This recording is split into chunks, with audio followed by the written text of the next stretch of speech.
Tunasema tunatambua watumishi wa umma wanafanya kazi nzuri, na hata nchi hii kupiga hatua hii ya maendeleo ni kwa sababu ya ufanyakazi mzuri wa watumishi wa umma.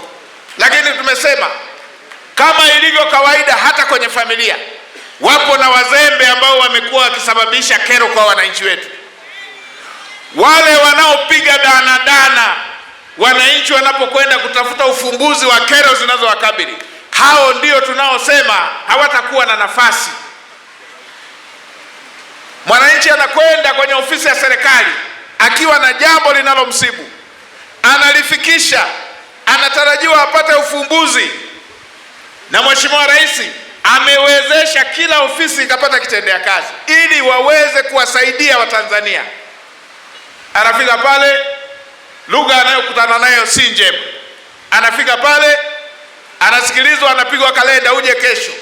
Anafika pale, anasikiliza, anaambiwa uje kesho kutwa. Kesho kutwa akirudi anaambiwa uje wiki ijayo. Wiki ijayo akifika anaanza kuulizwa, hivi ulisemaje? Huu sio uelekeo Dr. Samia anaotaka, na sisi wasaidizi wake tutafuatilia haya. Kama Mtanzania amefika kwenye ofisi ya serikali,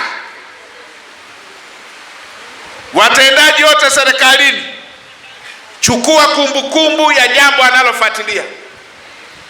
Umelipatia ufumbuzi, weka alama kwamba hili limeisha. Limekuzidi kimo, wewe mwenyewe lifikishe kwenye ngazi inayotakiwa. Hiyo ndiyo maana halisi ya kusogeza huduma karibu na mwananchi. Kama tutakuwa tunapokea hoja, tunasikiliza na kupuuza, tunamwacha mwananchi mwenyewe ahangaike mpaka aende makao makuu, nini maana ya kusema tumesogeza huduma kwa mwananchi? Kama mwananchi anaendelea kufata jambo lake Dodoma, nini maana ya kuwa na serikali pale alipo?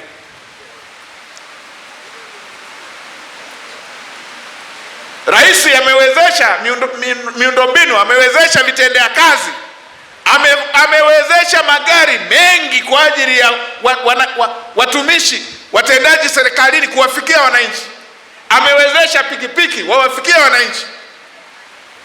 Haya magari yameanza tu kuwa na kazi moja ya kwenda kwenye mkutano, kuendea kwenye semina na matembezi.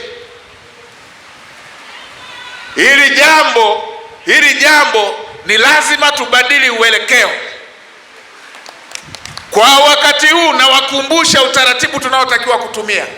Mwananchi Mtanzania akifika ofisini asikilizwe, atafutiwe ufumbuzi wa jambo lililompeleka pale. Kama ngazi hiyo haina majawabu ya jambo hilo, ofisi ya serikali ifikishe kwenye ngazi inayoweza kutoa jawabu la jambo hilo. Huo ndio utaratibu wa kumrahisishia Mtanzania, wa kumsogezea huduma alipo.